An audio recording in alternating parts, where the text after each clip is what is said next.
I went to DreamHack Dallas, the first Fortnite LAN event since the start of the pandemic. Overall, it was one of the most fun weekends of my life, and I'm going to give you guys 5 tips that'll help you guys place better at LAN.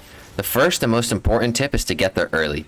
At DreamHack Dallas, registration started at 10 a.m. Me and my dad got to the convention center just 15 minutes after at 10:15, and we didn't get into the area where we could set up my PC until well after 12. We ended up having plenty of time because Dallas was poorly run and got delayed a ton, but if we had shown up at 11 and the tournament actually started on time, then we might have missed the first game. So my bit of advice is don't sleep in and actually get to the LAN event on time. Anyways, let's go on to tip number 2. Tip number 2 is to get noise canceling headphones. In the conference room where all the PCs were, it was very loud with people talking and just roaming about, and in the convention center, they were playing music the whole time. At LAN environments, the noise cancellation would have been huge and would have allowed me to really focus on my game.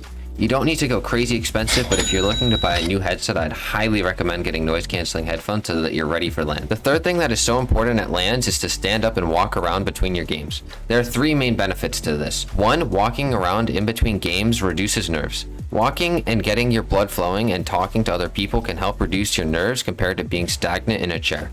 Reducing your nerves can be incredibly beneficial to help you feel more confident going into your next game. The second reason is that it keeps you warm. In the convention center, it is relatively cool, and if you're just sitting in your chair the whole time, it is very likely that your hands are going to get cold.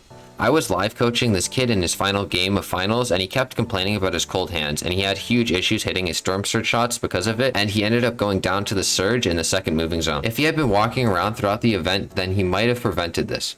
The final reason why walking around in between games is to reduce back pain after a long time of sitting. At LANs, you often sit in chairs that you are not used to, so you might get some back pain. Getting back pain is just an unnecessary distraction that can result in you playing slightly worse for no reason. Although not directly related to your gameplay, it is also just a ton of fun to go up and talk to people while waiting for your next cues, and I met some awesome people during these times. Anyways, let's get on to tip number 4. The tip number 4 is to chew gum.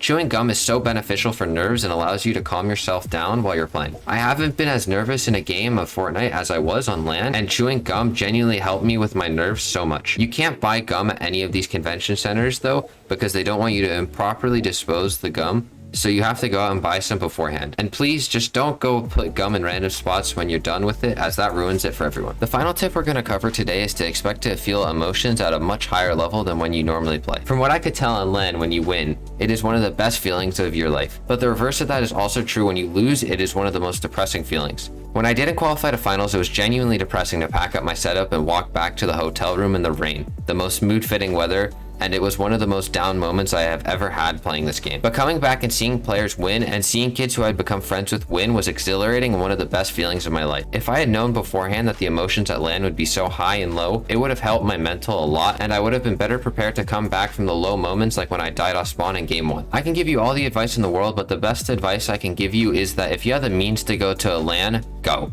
At some point, major Fortnite tournaments will transition to a full LAN environment, and I can give you a bunch of tips that'll help you a little bit, but the actual experience of going to LAN is 100 times more educational, and even if you don't think you can make this game a career and get invited to big Fortnite hosted LANs, you should still go, because DreamHack Dallas, for me at least, was some of the most fun I've ever had in my entire life, even while doing poorly. And that was a sentiment that I saw across almost everyone who I met at DreamHack, and I hope to see you guys popping off at LANs in the near future. And with all that being said, I want to thank you guys so much for watching to the end of this video. Make sure to leave a like and subscribe. Peace.